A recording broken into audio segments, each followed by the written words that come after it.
काहे तू ऐसे बोले लो, दिल के दर्द खोले लो।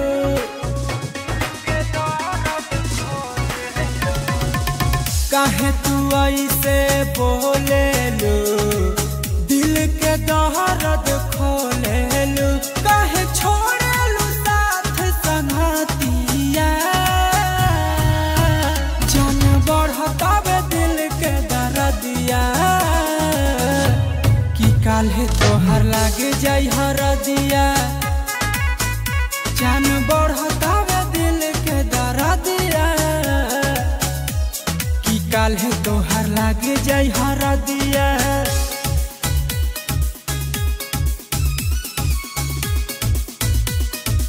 Music by Amit Arya.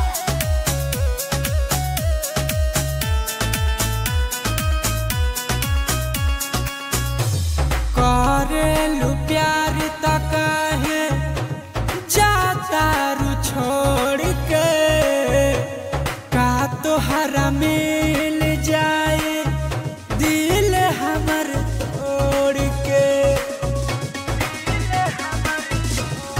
हाँ हाँ करेलू प्यार त काहे जाता रू छोड़ के, का तोहरा मिल जाई दिलवा के तोड़ के। देबू ऐसन चोट रहे मन में हो खोट, तोहर भूलब न कहल को बतिया।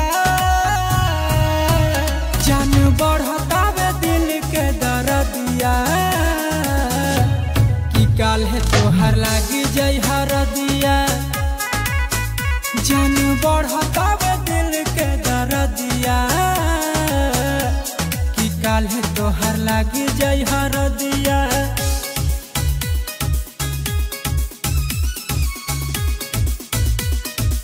Music by Amit Arya.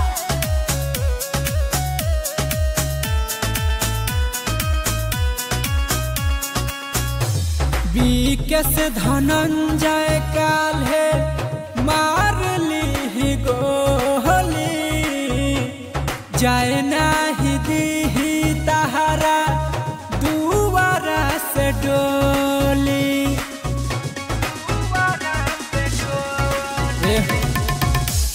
बीकेस धनंजय काल्हे मार ली गोली, जाए नाही दीही तहरा दुआरा से डोली।